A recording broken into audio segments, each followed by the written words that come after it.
إن الحمد لله نستعينه ونستغفره ونؤمن به ونتوكل عليه نعوذ بالله من شرور أنفسنا ومن سيئات أعمالنا من يهده الله فلا مضل له ومن يضلل فلا هادي له أشهد أن لا إله إلا الله وحده لا شريك له وأشهد أن محمدا عبده ورسوله أما بعد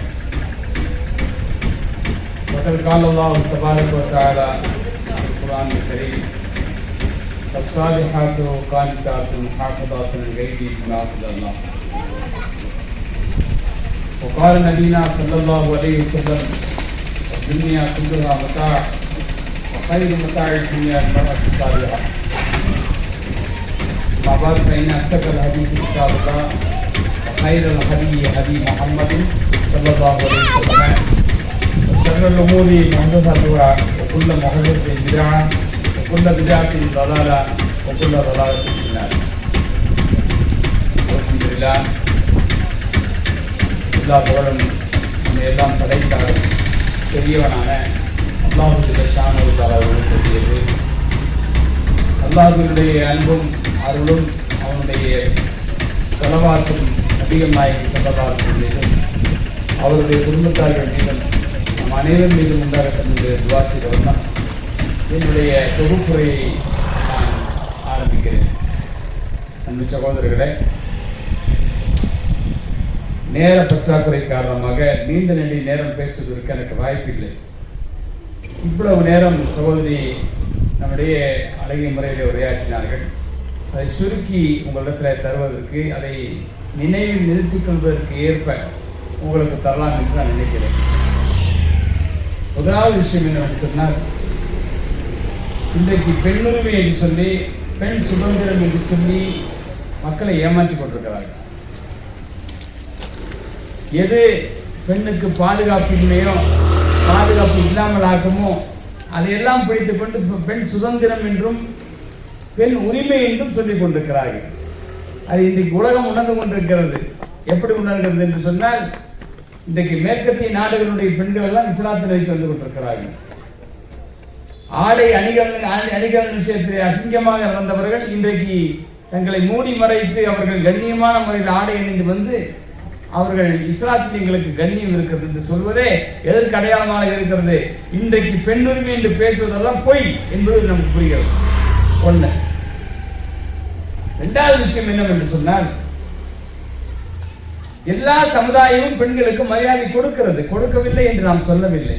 நாம் எந்த மதத்தை குற்றச்சாட்டுவதற்காக வந்து திருமண கூட்டம் நடத்தவில்லை. கொடுக்கிறது, ஆனால் உரிய முறையில் கொடுக்கவில்லை. உலகத்திலே தாயை, பெண்ணை, மனைவியை, சகோதரியை எப்படி நடத்த வேண்டும் என்று எல்லா மதங்களும் எல்லா சமயங்களும் சொல்லுகின்றன. ஆனால் உன்னுடைய நண்பனாக நடத்துவதற்கு தகுதி வாய்ந்தவர் உன்னுடைய தாய் தான் என்று சொன்ன ஒரே சமயம், ஒரே மார்க்கம் இஸ்லாம் மட்டும்தான். யாரப்பா ஃப்ரெண்டா வச்சுக்கலாம்? பையனை கூப்பிட்டு கேளுங்க, நம்ம ஃப்ரெண்டுகளை கூப்பிட்டு கேளுங்க, யாரை ஃப்ரெண்டா வச்சுக்கலாம்? எவன் ஜோக்கு கொஞ்சம் வெயிட்டா இருக்கும் அவன் வச்சுக்கலாமா? இல்லை எவன் நல்லையா காமெடி பண்றானோ அவன் வச்சுக்கலாமா? எவன் கூட நல்லா ஊர் சுத்தலாமா அவனை ஃப்ரெண்டா வச்சுக்கலாமா? அப்ப ஃப்ரெண்டா வச்சுக்கிறதுக்கு ஒரு அளவு வச்சிருக்கான். என்னாண்டி? காசு அதிகமா இருக்கணும், பணம் அதிகமா இருக்கணும், ஊர் சுத்துறதுக்கு நல்லா தகுதியான ஆளா இருக்கணும், நல்ல காமெடியா பேசுற ஆளா இருக்கணும், அவளோட இருந்தா டைம் போறதே தெரியாது, அப்படி பேசணும். பேசினா ஃப்ரெண்டா இருக்கிறதுக்கு தகுதி அப்படின்னு நினைக்கிறாங்க. இதே கேள்வியை நபிகள் நாயகத்திடத்தில் கேட்கிறார்கள். நான் அழகிய முறையில் உறவாடுவதற்கு, நல்ல முறையில் நான் நட்பு கொள்வதற்கு தகுதி வாய்ந்த ஒருவர் யார் என்று கேட்டபோது நபிகள் நாயகம் சொன்னார்கள், நீ என்ன வயசோ, நீ ஆணோ பெண்ணோ யாராக இருந்தாலும் நீ உறவு பாராட்டுவதற்கு, நல்ல தோழனாக தோழியாக வைத்துக் கொள்வதற்கு தகுதி வாய்ந்தவர் உன்னுடைய தாய் தான் என்று சொன்னார்கள். நீ சிரிச்சு பேசுறதுக்கு, நீ காமெடியா பேசுறதுக்கு, நீ உன்னுடைய கவலையை வெளிப்படுத்துறதுக்கு ரொம்ப தகுதி வாய்ந்தது யார் தான்? உன்னை பெற்றெடுத்த தாய் தான் என்று சொன்னார்கள். சரி, மறுபடியும் கேட்கிறாரு, அடுத்தது யாரு? அடுத்ததா? மறுபடியும் நபிகள் நாயகம் சொல்லுகிறார்கள், உன்னுடைய தாய் தான் உன்னுடைய உறவாளருக்கு மிகவும் தகுதி வாய்ந்தவர் என்று சொன்னார்கள். ரெண்டு தடவை இதே சொல்றாங்க. மூணாவது கேட்டு பார்ப்போம் சொல்லி மூணாவது கேட்கிறாரு. என் உறவு கூறுவதற்கு தோழமை பாராட்டுவதற்கு தகுதி வாய்ந்தவர் யார் என்று கேட்டபோது நபிகள் நாயகம் மறுபடியும் சொன்னார்கள், உன்னுடைய தாய் என்று சொன்னார்கள். போச்சா 33 33 33 99 இந்த ஒண்ணுதான் பாக்கி இருக்கு, அதையும் கேட்டுருவோம் சொல்லி அது கேட்கிறாரு. நான் உறவு பாராட்டுவதற்கு நண்பனாக கொள்வதற்கு தோழமை உங்களுக்கு தகுதி வாய்ந்த ஒரு ஆள் யார் என்று கேட்டபோது 4வது முறையாக நபிகள் நாயகம் ஸல்லல்லாஹு அலைஹி வஸல்லம் சொன்னார்கள், உன் தந்தை என்று சொன்னார்கள். மொத்த உலகத்துக்கும் எதிரான ஒரு கருத்து. நட்பு பாராட்டுவது தகுதி என்று சொன்னால் தண்ணி அடிக்கிறதுக்கு எவன் கூட வருவானோ அவன் தான் நட்பேன் நண்பேன்பாங்க. தவறான முறையில் உறவு கொள்வதற்கு யார் கூட வருவார்களோ அவர்கள் தான் அழகான என்ன சொல்வாங்க நண்பன் நினைப்பார்கள். பக்கத்து வீட்டு கதையை பூராத்தையும் ஒப்புக்கக்கூடிய பக்கத்து வீட்டு பெண் வயசு என்னவா இருக்கட்டும், 80 இருக்கட்டும், 85 இருக்கட்டும், 90 இருக்கட்டும், 60 இருக்கட்டும், 65 இருக்கட்டும், எதுவா இருக்கட்டும், பக்கத்து வீட்டு கதை பூரா தெருக்கதை பூரா தெரு பொம்பளைகளுடைய கதையை பூரா எந்த பொம்பளை ஒப்படைக்குமோ அந்த பொம்பளை தான் சிறந்த பொம்பளை நினைப்பாங்க. நம்ம அப்படிதான் உலகம் நினைச்சுக்கிட்டு இருக்குது. ஆனால் நம்முடைய இறைவனுடைய தூதராக இருக்கக்கூடிய இறை தூதர் முகமது ஸல்லல்லாஹு அலைஹி வஸல்லம் அவர்கள் என்ன சொன்னார்கள்? உன்னுடைய நேசம் பாராட்டுவதற்கு தகுதி வாய்ந்தவர் உன்னுடைய தாய் தாய் தாய், 4வது தந்தை என்று சொன்னார்கள். இதைத்தான் எனக்கு முன்னால் பேசிய சகோதரியர்கள் தெளிவாக சொன்னார்கள். இன்னொரு சிறப்பு என்னன்னு சொன்னா, உலகத்தில் சிறந்த மனிதர் யார், சமூகத்தில் சிறந்த மனிதர் யார் என்று கேட்டால் யார் யாரோ சொல்லுவார்கள். சமூகத்தில் சிறந்த மனிதர் யார் என்று கேட்டால் யார் நிறைய துட்டு இருக்கோ, யார் நிறைய சொத்து வச்சிருக்கிறாரோ, யார் அள்ளி கொடுப்பாரோ, யார் நிறைய பணம் சொத்து சேர்த்து வச்சிருக்காரோ அவரை தான் சமூகத்தில் சிறந்த மனிதர் என்று சொல்லுவார்கள். இதே வார்த்தையை போய் இறை தூதர் நபிகள் நாயகத்திடத்தில் கேட்டபோது சொன்னார்கள், முதல்ல நீ கட்ட பொண்டாட்டி உன் குழந்தைய இதை ஒழுக்கமா நடத்து, இதை ஒழுக்கமா நடத்துறேன்னு சொன்னா அவர்களுக்கு செய்ய வேண்டிய உரிமைகளையும் கடமைகளையும் நன்மைகளையும் சரியாக செய்தால் நீதான் சமூகத்தில் சிறந்தவன். அப்படி பார்க்க போனா நான் தான் சிறந்தவன். காரணம் என் குடும்பத்தை நல்லா நடத்துறேன், நான் நல்லா நடத்துறேன் நபிகள் நாயகம் ஸல்லல்லாஹு அலைஹி வஸல்லம் சொன்னாங்க.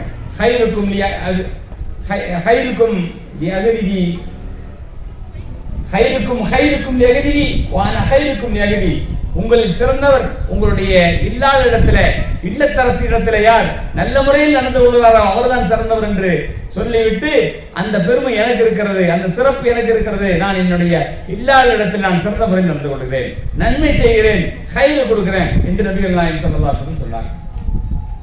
இதைத்தான் முன்னாடி சொன்னாங்க. உண்மையில கண்ணியம் பாராட்டுவதற்கு தகுதி வாய்ந்தவர் யார் என்று கேட்டால் பெண்கள். முதலில் தாய், பிறகு மனைவி என்று நபிகள் நாயகம் ஸல்லல்லாஹு அலைஹி வஸல்லம் சொன்னாங்க. இந்த கருத்தை உலகத்தில் தோன்றி எந்த சமயவாதியாவது சொன்னார்களாம்? உலகத்தில் சிறந்த தோழமை கொள்வதற்கு தோழியாக வைத்துக் கொள்வதற்கு தகுதி வாய்ந்தவர் உன்னை பெற்றெடுத்த தாய் தான் என்று சொன்னார்கள். தாய்னா பல்லு இருக்கிற தாயா, பல்லு இல்லாத தாயா தான் சொல்லல. 90 வயசு தாயா, 85 வயசு தாயா அதை சொல்லல. தாய் என்று சொன்னார்கள். அது 85 வயசா இருக்கலாம், 90 வயசா இருக்கலாம், பல்லு இருக்கலாம், பல்லு இல்லாமல் இருக்கலாம், எப்படி வேணா இருக்கலாம், படித்தவங்களா இருக்கலாம், படிக்காதவங்களா இருக்கலாம். ஆனால் உன்னுடைய தோழமைக்கு மிகவும் தகுதி வாய்ந்தவர் உன்னுடைய தாய் தான் என்று சொன்னார்கள். சமூகத்தில் 1000 சிறந்தவர்கள் இருக்கலாம், ஆனால் என்னை பொறுத்தவரைக்கும் சிறந்தவர் தன்னுடைய இல்லாத இடத்துல, இல்லத்தரசி இடத்துல, தன் குடும்பத்தார் இடத்துல, குடும்பத்து உறுப்பினர் இடத்துல யார் சிறந்த முறையில நல்ல முறையில் நடந்து கொள்கிறார்களோ அவர்தான் சிறந்தவர் என்று சொன்னார்கள். இதை விட வேற என்ன பெண்ணுரிமை வேணும்? எந்த தாய்கள் இந்த பெண்ணுரிமை சொன்னார்? இதை விட பயங்கரமான சூப்பரான ஒரு உதாரணத்தை நபிகள் நாயகம் சொன்னாங்க. உலகத்துல சுகம் அனுபவிக்கிறதுக்கு எத்தனையோ பொருள், துன்யா குல்லுஹா முத்தஅமத்தா, இந்த உலகத்திலே சுகம் அனுபவிப்பதற்கு எத்தனையோ பொருட்கள் கொடுக்கப்பட்டிருக்கிறது. ஜாலியா இருக்கிறதுக்கு, சுகமா இருக்கிறதுக்கு. ஆனால் இன்பம் அனுபவிப்பதற்கு, சுகம் அனுபவிப்பதற்கு, பயன்பாட்டை பெற்றுக் கொள்வதற்கு மிகவும் தகுதி வாய்ந்தது.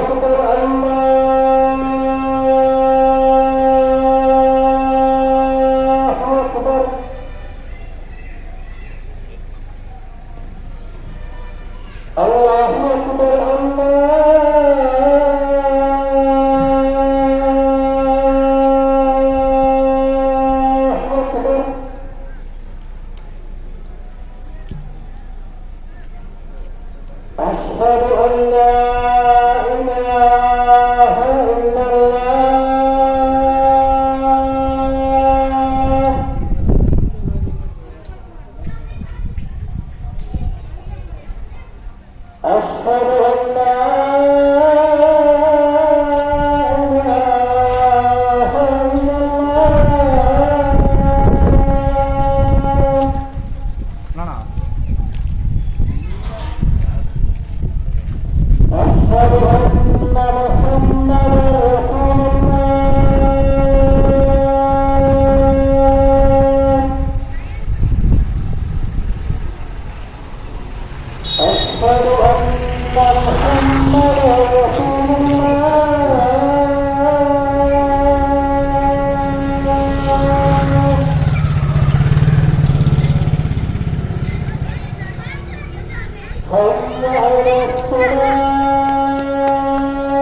محمد الوسيلة والفضيلة وبعثه مقام محمد الذي بعثته.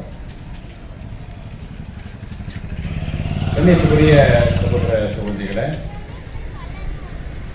பயன்படுத்துவதற்கும் சுகம் அனுபவிப்பதற்கும் உலகத்தில் எத்தனையோ பொருட்கள் படைக்கப்பட்டிருக்கின்றன. ஆனால் அவற்றுக்கு சிறந்தது, அவற்றில் அருமையானது யார் தெரியுமா? நீ கட்டிய மனைவிதான் சுகம் அனுபவிப்பதற்கு சிறந்த பொருள் என்று நபிகள் நாயகம் ஸல்லல்லாஹு அலைஹி வஸல்லம் சொல்லி காட்டினார்கள். இதைவிட பெண் உரிமை யார் சிறப்பாக சொல்வார்கள்? பெண்ணை சந்தோஷமாக, மனைவி சந்தோஷமாக, மகிழ்ச்சியோடு வைத்துக்கொள் என்ற கருத்தினை நபிகள் நாயகம் வலியுறுத்தினார்கள். அப்ப இந்த கருத்தை எல்லாம் எனக்கு முன்னால் பேசிய சகோதரி அவர்கள் குறிப்பிட்டு காட்டினார்கள். இதெல்லாம் பெண்ணுக்கு வழங்கிய கண்ணியம். உரிமை என்று வருகிற போது பிறப்புரிமை இல்லாத காலகட்டத்தில், பெண் பிறக்கக்கூடாது என்று நினைத்த காலகட்டத்தில் யாரும் மறுக்காது என்று சொன்னது இஸ்லாம். குழந்தை பிறக்க வேண்டும், ஆண் எப்படி பிறக்க வேண்டுமோ அதுபோல பெண்ணும் பிறக்க வேண்டும். அதுபோல அவனுக்கு எப்படி கல்வியோ அதே போல பெண்ணுக்கும் கல்வி கொடுக்க வேண்டும்.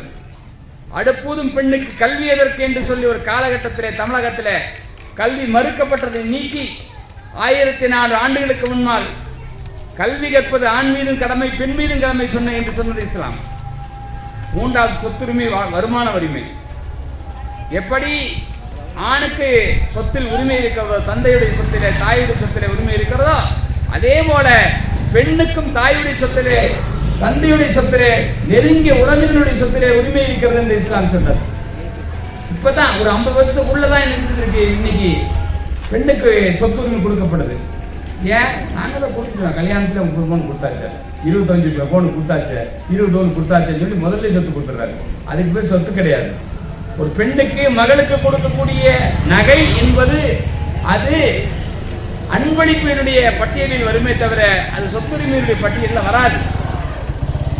சொத்துரிமை என்பது வேறு, திருமணத்துடைய நேரத்தில் கொடுக்கக்கூடிய அன்பளிப்பு என்பது வேறு என்பதை நிரூபித்து காட்டியது, உறுதிப்படுத்தியது இஸ்லாம். அதே போன்று பார்த்தா நான்காவதாக மன உரிமை. மணமகளை தேர்ந்தெடுக்கக்கூடிய உரிமை பெண்ணுக்கும் இருக்கிறது. அவள் வேண்டாம் என்றால் அந்த திருமணம் செல்லாது என்று சொன்னது இஸ்லாம். அதே கன்னிகழிந்த பெண்ணாக இருந்தால் ஒரு கணவனுக்கு வாழ்க்கைப்பட்டு கணவன் இறந்து போய் அல்லது கணவன் தலாக்கு விட்டு இருந்தால் அந்த பெண்ணை பொறுத்த வரைக்கும் அவள் அனுமதியே கேட்க வேண்டாம் என்று ஒரு உரிமையை கொடுத்து அவளே தன் கணவனை முடிவு செய்யலாம் என்கிற உரிமையை தந்தது இஸ்லாம் என்பதை புரிந்து கொள்ள வேண்டும். அதே போன்று மனவிலக்கு உரிமை. எல்லா சமயமும் எல்லா மதமும் மனவிலக்கு உரிமையை தருகிறதா என்று தெரியவில்லை. கோர்ட்ல கேஸ் கொண்டு போட்டீங்கன்னா அது ஓடும். 30 வயசுல கொண்டு வழக்கு போட்டீங்கன்னா 80 வயசுல தான் தீர்ப்பு வரும். என்னாண்டு நீ 2 பேர் பிரிஞ்சுக்கங்க, நீ பிரிஞ்சா என்ன பிரியாட்டி என்ன, கிழவனை கிளவியான பிறகு என்ன பிரிஞ்சா என்ன பிரியாட்டி என்ன. ஆனால் ஒரே நாள்ல கணவனிடத்துல மனவிலக்கு கேட்கிறாள் மனைவி, தலாக் கேட்கிறாள், தரமாட்டேங்கிறாங்க. அப்படியா, கிளம்பு, ஜமாத்துக்கு வாங்க. ஜமாத்து கூட்டு போய் ஹுலா என்று சொல்லக்கூடிய, குல்லு என்று சொல்லக்கூடிய மனவிலக்கு உரிமையை எழுதி கொடுத்து நான் என் கணவனை விட்டு பிரிந்து கொள்கிறேன், இதற்கு சாட்சியாக இருங்கள் சொல்லி சாட்சியை நியமித்து விட்டால் அங்க மனவிலக்கு ஏற்பட்டுவிடும். இப்படி எல்லாம் மனவிலக்கு என்று சொல்லக்கூடிய உரிமை, பேச்சுரிமை, சுயமரியாதை உரிமை, இப்படி ஏகப்பட்ட உரிமைகளை இஸ்லாம் வழங்கி இந்த கருத்தை எல்லாம் நம்மிடத்தில் சொல்லிவிட்டு சென்றிருக்கிறார்கள். இதை நாம் லேட்டா சொல்லிட்டு இருக்கிறோம். இஸ்லாம் கொடுத்த உரிமை, இஸ்லாம் கொடுத்த கண்ணியத்தை சொல்லிக் கொண்டிருக்கிறோம். ஆனால் பெண்ணுக்கு இஸ்லாம் கொடுத்திருக்கிற உரிமைகளை நாம் மிக தாமதமாக சொன்னாலும் தரமான விஷயத்தை தான் சொல்லிக் கொண்டிருக்கிறோம். இன்றைக்கோடு இந்த தலைப்பு முற்று பெறுகிறது. பெருமானார் போற்றிய பெண்ணுரிமை என்கிற தலைப்பு இந்த 31ஆம் தேதி இன்னைக்கோட முடிஞ்சு போச்சு. நாளையிலிருந்து நபிகள் நாயகம் ஸல்லல்லாஹு அலைஹி வஸல்லம் அவருடைய சுன்னத்தை, நபி வழி நடந்தால் நரகமில்லை என்கிற தலைப்பினை நாளை முதல் இந்த 10 மாதத்தினுடைய செயல் திட்டத்தில் 1 மாதமாக அடுத்த மாதத்திற்கு, அடுத்த மாதம் என்று ஆகஸ்ட் மாதம் ஃபுல்லா நபி வழி நடந்தால் நரகமில்லை என்கிற தலைப்பு திருமுழுக்க எல்லா தெருக்களிலும் நாம் நம்முடைய குரலை எழுப்புவோம் என்பதை இந்த நேரத்தில் வாக்குறுதியாக கூறி என் உரையை நிறைவு செய்கிறேன். வாஹர் தாவானா அல்ஹம்துலில்லாஹி ரப்பில் ஆலமீன். அஸ்ஸலாமு அலைக்கும் வரஹ்மத்துல்லாஹி வபரகாத்துஹு.